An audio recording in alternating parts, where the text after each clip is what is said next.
Assalamualaikum warahmatullahi wabarakatuh. Selamat pagi pemirsa Trans 7. Khazanah, Ensiklopedia Islam Dunia, pagi ini kembali hadir ke hadapan Anda untuk memberi sajian informasi yang bermanfaat, yang semoga saja menginspirasi aktivitas Anda. Allah telah menegaskan dengan sangat tanda sekali bahwa Allah telah mencukupkan rezeki semua makhluk yang ada di bumi. Dan pangan adalah salah satu rezeki Allah yang sangat penting bagi manusia. Posisi pangan dalam Islam tidak bisa dianggap remeh. Posisinya sama dengan ibadah lainnya. Maka dari itu dalam ajaran Islam banyak ketentuan yang berkaitan dengan makan dan minum. Dari mulai ketentuan halal dan haram, etika makan, sampai mengatur kuantitas makanan yang ideal di dalam perut. Salah satu peraturan yang terpenting adalah larangan mengkonsumsi makanan atau minuman yang haram.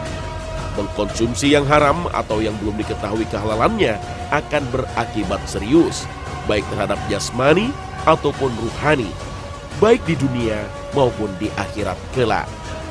Dan secara umum inilah prinsip-prinsip yang berkaitan dengan halal dan haram. Wewenang menghalalkan dan mengharamkan mutlak hanya milik Allah Ta'ala. Dan wewenang ini tidak didelegasikan kepada siapapun. Prinsip berikutnya yang perlu dipahami adalah bahwasannya hukum asal segala sesuatu adalah mubah atau boleh. Kecuali setelah ada dalil yang jelas dan tegas yang menyatakan keharamannya. Dan dalil seperti ini sesungguhnya tidak banyak. Justru yang banyak adalah yang tidak diterangkan yang berarti hukumnya dikembalikan kepada asalnya, yaitu mubah. Prinsip ini sendiri diambil dari firman Allah Ta'ala. Dialah Allah yang menjadikan segala yang ada di bumi untuk kamu, dan Dia berkehendak menciptakan langit, lalu dijadikannya 7 langit, dan Dia maha mengetahui segala sesuatu. Al-Quran Surah Al-Baqarah ayat 29. Prinsip ini juga berarti bahwa apa yang dibolehkan sebenarnya jauh lebih banyak dari yang dilarang. Jadi tidak benar ungkapan-ungkapan sinis yang mengatakan sedikit-sedikit haram, sedikit-sedikit nggak boleh. Prinsip ini sekaligus membuktikan bahwa Islam bukanlah agama yang sempit dan kaku. Justru ini membuktikan kasih sayang Allah yang sangat luas terhadap manusia. Karena pada hakikatnya apa yang diharamkan pasti akan menimbulkan efek negatif terhadap manusia itu sendiri. Inilah yang menjadi poin dari prinsip berikutnya, bahwa Allah tidak menghalalkan kecuali yang baik dan tidak mengharamkan kecuali yang buruk. Walaupun halal dan haram mutlak milik Allah, tapi sebagai bentuk kasih sayang Allah kepada hambanya, Allah telah menggariskan sebuah prinsip yang dicantumkan dalam firman-Nya,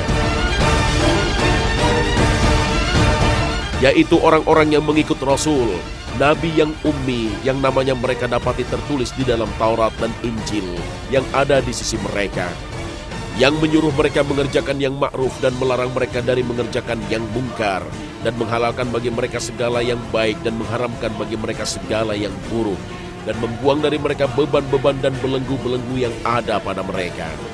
Maka orang-orang yang beriman kepadanya, memuliakannya, menolongnya, dan mengikuti cahaya yang terang yang diturunkan kepadanya, Al-Quran, mereka itulah orang-orang yang beruntung. Prinsip selanjutnya yang harus diperhatikan adalah niat baik tidak menjadikan yang haram menjadi halal, atau sebaliknya. Dalam Islam, niat menempati posisi yang penting. Perbuatan yang sekilas tampak sama bisa berbeda hasilnya karena perbedaan niat. Bahkan perbuatan yang tampak biasa saja bisa menjadi ibadah jika diniatkan sebagai ibadah. Dan sebaliknya, sebuah pengorbanan kecil bisa berakibat fatal bagi keimanan jika pengorbanan tersebut diniatkan untuk selain Allah Ta'ala. Demikianlah begitu pentingnya posisi sebuah niat baik dalam Islam. Tapi dalam urusan halal dan haram, niat sama sekali tidak ada pengaruhnya. Maksudnya adalah niat baik tidak akan mengubah status hukum suatu produk atau perbuatan.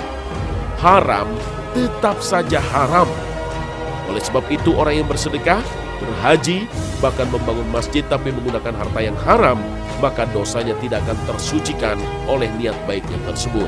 Rasulullah SAW bersabda, barang siapa mengumpulkan uang dari jalan yang haram, kemudian dia sedekahkan harta itu, sama sekali dia tidak akan beroleh pahala, bahkan dosanya akan menimpa dia. Hadis riwayat Ibnu Khuzaimah, Ibnu Hibban, dan Hakim. Hukum halal dan haram berlaku untuk semua muslimin. Tidak seorang muslim pun dikecualikan dari hukum ini. Entah itu orang soleh, ulama, atau wali sekalipun, semua sama di dalam hukum. Tidak ada kelompok atau golongan manusia manapun yang dikecualikan dari hukum ini. Pengecualian yang ada bukan karena ras, suku, atau status tertentu. Pengecualian karena kondisi seperti terpaksa dan yang semisalnya. Demikian juga dalam halal dan haram, hukum berlaku untuk semua. Tidak tajam ke bawah, tumpul ke atas. Bila hukum telah melihat status sosial, latar belakang, bahkan kekayaan seseorang, maka hukum yang seperti itu merupakan pertanda kehancuran suatu bangsa. Sebetulnya tidak perlu mempertanyakan alasan Allah mengharamkan sesuatu dan menghalalkan sesuatu.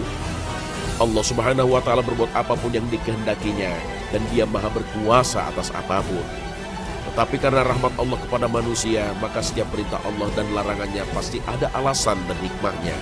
Namun kadang tidak semua alasan dan hikmah tersebut disadari oleh manusia.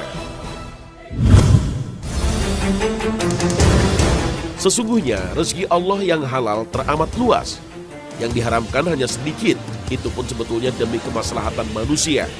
Hanya saja manusia yang telah dibutakan hatinya oleh setan menjadi malas untuk berikhtiar mencari rezeki Allah yang halal. Setiap produk atau jasa haram yang kita konsumsi maka pasti akan merusak baik langsung atau tidak langsung, baik jasmani ataupun ruhani kita, entah kita sadari atau tidak. Orang yang terbiasa mengkonsumsi yang haram, mencari harta dengan jalan yang tidak diridhai Allah Subhanahu wa Ta'ala, maka doanya terancam tidak diterima Allah Subhanahu wa Ta'ala. Alangkah malangnya kita, setiap habis sholat berdoa, setiap bangun tidur berdoa, setiap mau tidur, setiap pindah dari suatu aktivitas ke yang lainnya berdoa. Tapi kita tidak pernah peduli dengan kehalalan yang kita konsumsi atau pekerjaan yang kita jalani.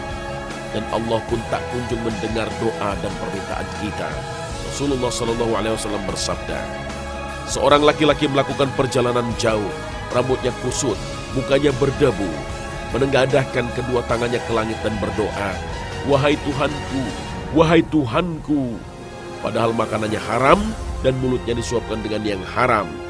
Maka bagaimana akan diterima doa itu? Hadis riwayat Muslim. Lihatlah kondisi orang yang digambarkan Rasulullah dalam hadis ini. Rambut kusut, muka berdebu, lusuh, kondisi yang sangat layak dikasihani sebetulnya. Tapi makanan haram menjadi penghalang antara doanya dan Allah Subhanahu wa Ta'ala. Na'udzubillah min dzalik. Konsumsi haram tidak hanya menyebabkan doa yang tertolak, tapi amal yang dilakukan juga terancam tidak diterima. Rasulullah SAW bersabda, jika seorang keluar untuk melakukan haji dengan biaya yang berasal dari yang haram, kemudian ia mengendarai tunggangan dan mengatakan, labbaik Allahumma labbaik, ya Allah sambutlah seruanku, maka yang berada di langit menyeru, seruanmu tidak disambut dan kau tidak memperoleh kebahagiaan.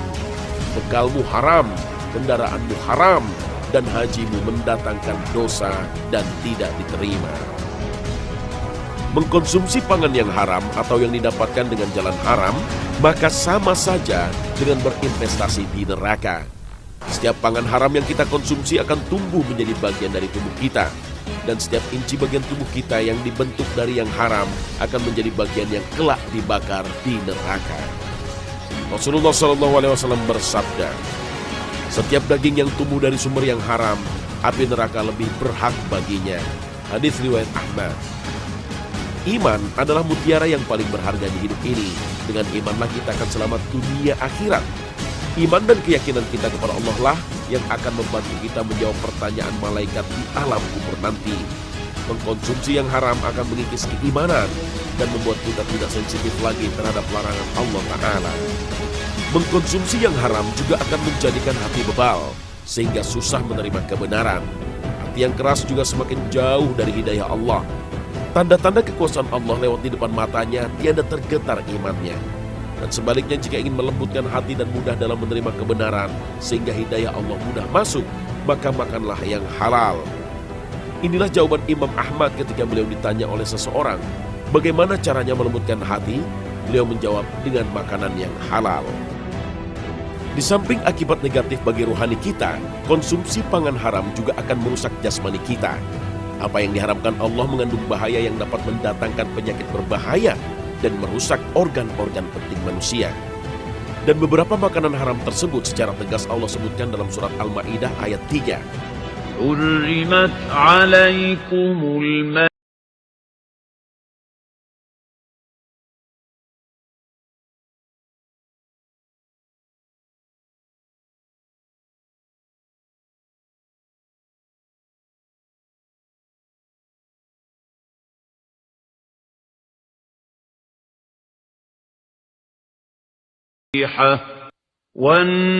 والنطيحة وما أكل السبع إلا ما ذكيتم وما ذبح على النصب وأن تستقسموا بالأزلام.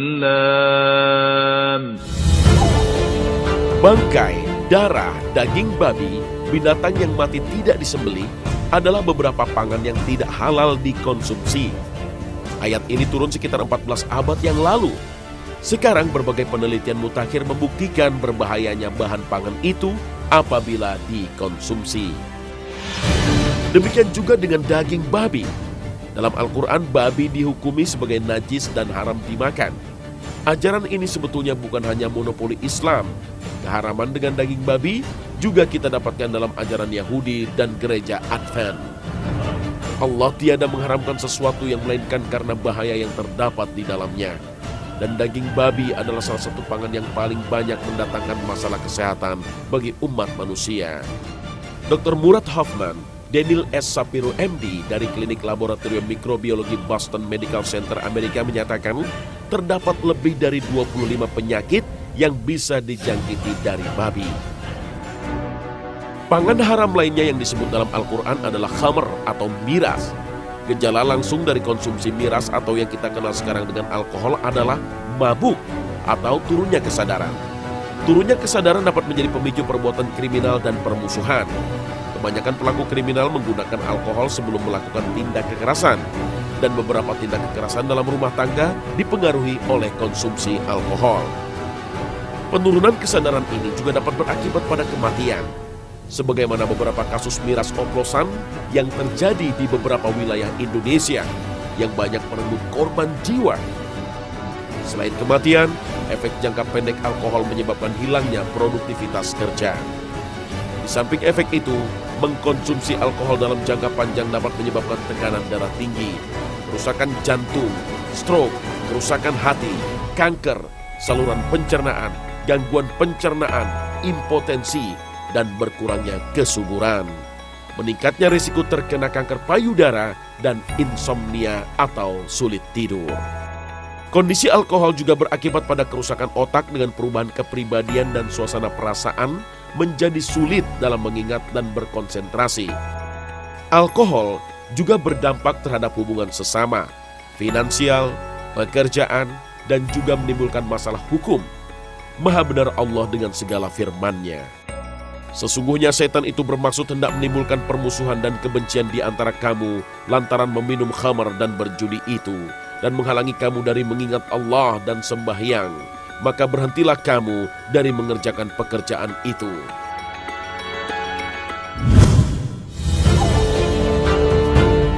Bagi umat Islam, konsumsi produk halal merupakan hal mutlak yang tidak bisa ditawar-tawar. Produk halal bukan hanya urusan perut semata, tapi ia adalah urusan pahala dan dosa, urusan surga dan neraka, dan urusan ibadah kepada Allah. Sayangnya masih banyak juga yang belum menyadari hal ini. Banyak yang masih lebih percaya terhadap konsep higienisasi makanan, dan mereka menganggap bahwa makanan apapun asal higienis dan tidak mengandung racun dapat dimakan. Padahal semua itu tidak cukup. Seharusnya kita pun mesti menjaga kehalalan dan kebaikannya. Al-Quran telah memberikan konsep yang seimbang, yaitu halalan thayyiban yang bermakna makanan halal dan baik. Kasus peredaran bahan pangan yang kurang terjamin kehalalannya serta tingginya kesadaran akan pangan halal menjadi latar belakang dibentuknya Lembaga Pengkajian Pangan Obat-obatan dan Kosmetika atau LPPOM di bawah MUI pada tanggal 6 Januari 1989. Salah satu programnya adalah melakukan sertifikasi halal terhadap produk pangan, obat-obatan, dan kosmetika. Sertifikasi halal ini bertujuan untuk mencapai ketentraman batin masyarakat dalam konsumsi makanannya sesuai dengan imannya, sehingga dapat menunjang kelancaran dan kestabilan pembangunan nasional. Demikian juga dengan adanya sertifikasi halal, membuat produsen makanan tidak akan dirugikan, justru akan lebih meningkat mutunya dan terjamin kelangsungan. Terima kasih atas perhatian Anda. Wassalamualaikum warahmatullahi wabarakatuh.